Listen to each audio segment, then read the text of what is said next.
नमस्कार दोस्तों, हॉकफिट न्यूज़ में आप सभी का हार्दिक स्वागत है।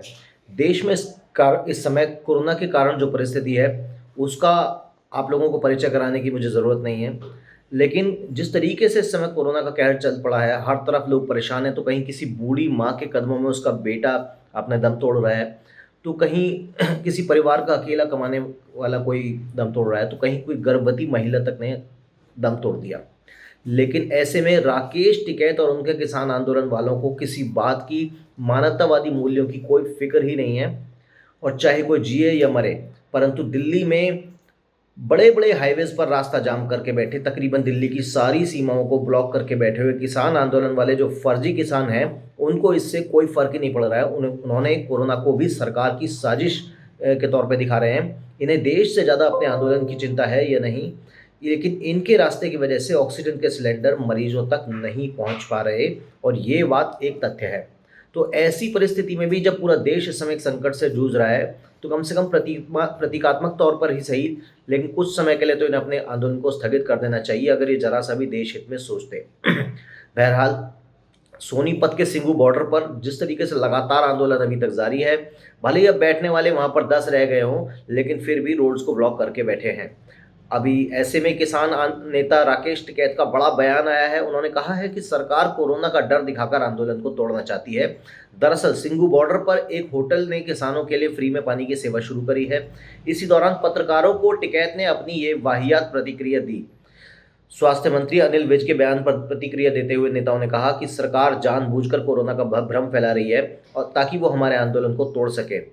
कहीं किसान नेता मंजीत राय ने तो दो टूक में ये बात तक कह दी कि प्रशासन से हमारी बातचीत हो चुकी है, कोई भी किसान कोरोना टेस्ट नहीं करवाएगा, और ना ही वो कोई टेस्ट होने देंगे। बता दें, सबसे पहले खुद दौड़कर राकेश टिकैत अपनी वैक्सीन लगा चुके हैं, लेकिन नहीं चाहते कि उनके आंदोलन का कोई किसान वैक्सीन लगाए, क्योंकि यदि वैक्सीन लगाएंगे तो सरकार का समर्थन करने की बात है। लेकिन अपनी जान की सबसे ज़्यादा परवाह राकेश टिकैत नाम के इस गेंडे को है, तो इसने वैक्सीन लगवा ली है। गुरनाम चढ़ूनी ने कहा कि सरकार आंदोलन में सहायता करने वाले लोगों को जानबूझकर परेशान कर रही है, सरकार ऐसा ना करे। अब दिल्ली की सीमा पर 3 कानूनों जो 3 किसान कानून हैं, उनको प्रति किसान लगातार डटे हुए हैं। गर्मी में सबसे ज़्यादा किल्लत पानी की होती है, उस किल्लत को दूर करने के लिए सोनीपत के ही रहने वाले एक होटल मालिक ने घर पर ही, अपने होटल पर ही पानी की सुविधा शुरू करी है, जिसकी शुरुआत उन्होंने 11,000 कैंपों से करी है। वो खुद आरओ का प्लांट लगाकर सभी किसानों को फ्री पानी सुविधा देंगे। तो जिस तरीके से अभी परिस्थिति हो रही है, ऐसे में भी अगर किसान आंदोलन वाले अगर इसी बात पे अड़े रहते हैं कि नहीं, हमें आंदोलन करना ही है। और आप देखिए, इस समय हालात इतने ख़राब है कि आज सुबह दिल्ली के अंदर राजीव गांधी हॉस्पिटल में केवल 2 घंटे की ऑक्सीजन बची थी। उसके बाद क्या हुआ परिस्थिति हुई होगी, वो मुझे कहने की आवश्यकता नहीं है। अब अन्य राज्यों और दिल्ली के बाहर के प्लांटों से ऑक्सीजन की सारी सप्लाई दिल्ली में करी जाती है। ऐसे में सारी आपूर्ति जो है, इसको ऑक्सीजन टैंकरों के माध्यम से ही किया जाता है। इन टैंकरों को दिल्ली की सीमाओं पर किसान आंदोलन के कारण सबसे ज़्यादा दिक्कतें होती हैं, क्योंकि जब ये टैंकर वहाँ से जाते हैं, तो जो ब्लॉकेट लगा रखी है NH-24 पर दिल्ली के तमाम बॉर्डर्स पर, उसके कारण बहुत ज़्यादा ट्रैफिक जाम लगता है। और ऑक्सीजन के कारण छटपटाते हुए जो मरीज हैं, उनकी बदबुएँ तो इन लोगों को खैर लगेंगी ही, लेकिन फिर भी ये लोग ऐसे नीम चढ़े करेले हैं कि इनको फ़र्क भी नहीं पड़ता है। अब क्योंकि इन लोगों ने दिल्ली की लगभग सारी सीमाएँ जाम कर रखी हैं, ऐसे मुश्किल समय में भी ये लोग अपनी अराजकतावादी जो हरकतें हैं, उनसे बाज नहीं आ रहे हैं। खबरों के मुताबिक दिल्ली में सप्लाई करने वाले ऑक्सीजन टैंकरों और उनके चालकों को परेशान किया जा रहा है। उन्हें तथाकथित किसान आंदोलन के लोगों के द्वारा रोका जा रहा है। इसके चलते दिल्ली में ऑक्सीजन की सप्लाई होने में प्रतिदिन 3 से 4 घंटे की देरी होती है। अब यदि ऑक्सीजन के कारण लोग छटपटाएँगे, मरेंगे, तो किसान आंदोलन वालों को देश में मोदी सरकार की छवि खराब करने के लिए, जिसे कहते हैं कि अंधे के हाथ बटेर लग जाएगा। तो इस तरीके की परिस्थिति में चाहे लोग मरें या जिएँ, लेकिन इनकी राजनीति चमकती रहनी चाहिए साहब। ये सबसे पहले वैक्सीन भी लगाएँगे, इनके बच्चे कभी किसान आंदोलन में भाग नहीं लेंगे। इनके बच्चे आलीशान ढाई-ढाई करोड़ की गाड़ियों में घूमते हैं, कभी इन्होंने किसान आंदोलन में कोई ना भाग लिया, ना कभी धूप में बैठे। लेकिन किसान आंदोलन जिंदाबाद।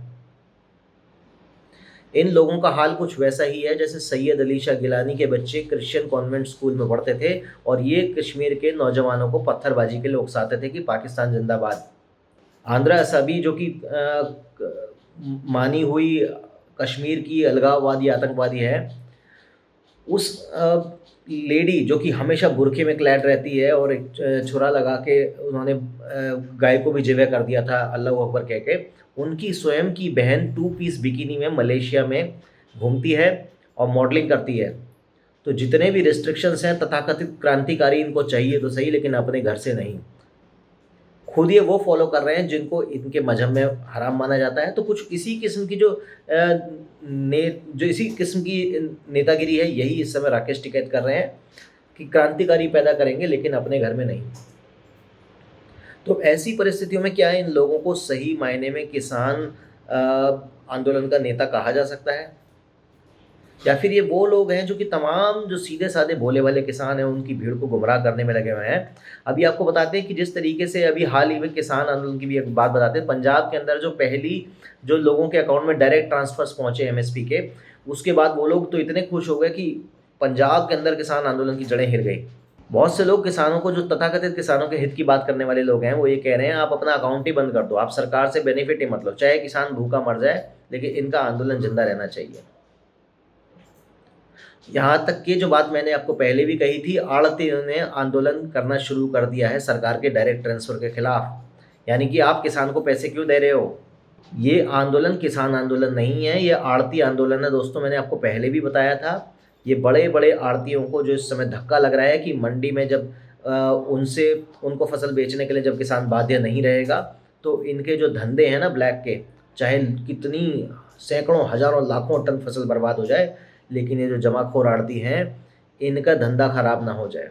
इसी कारण से इस आंदोलन में इन्होंने मिलियंस ऑफ डॉलर्स पैसा फूँका, क्योंकि पिछले 70 साल में आज़ादी के जो एक लॉबी बनाई गई थी इस देश के फ्रूट एंड वेजिटेबल मार्केट को कैप्चर करने के लिए, वो आज किसके हाथों में आप भली-भांति जानते हैं। आज आप सब्जी मंडी जाइए और शक्ल देखिए, पहनावा देखिए, 10 में से 8 आड़तियों का, विशेषकर फलों की मार्केट में, तो आपको कहानी समझ में आ जाएगी। और वही बड़े भाई का कुर्ता, छोटे भाई का पजामा पहनने वाले आप सब्जियों के मार्केट में भी पूरी अपनी दखल नहीं, अब दखल अंदाजी कर चुके हैं पूरी।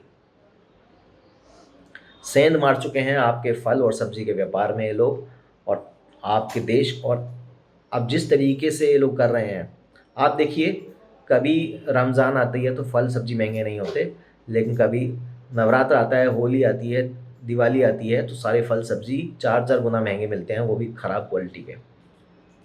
अगर आपने भी इस बात को नोटिस किया है तो हमारी इस खबर को ज़रूर शेयर करें, ज़्यादा से ज़्यादा लोगों तक मेरी बात पहुँचाइए, और देश हित के इस मूवमेंट में हॉकफीड न्यूज़ का साथ दीजिए। चैनल को आपको केवल सब्सक्राइब करना है और छोटा सा घंटी का जो निशान है उसे दबा देना है।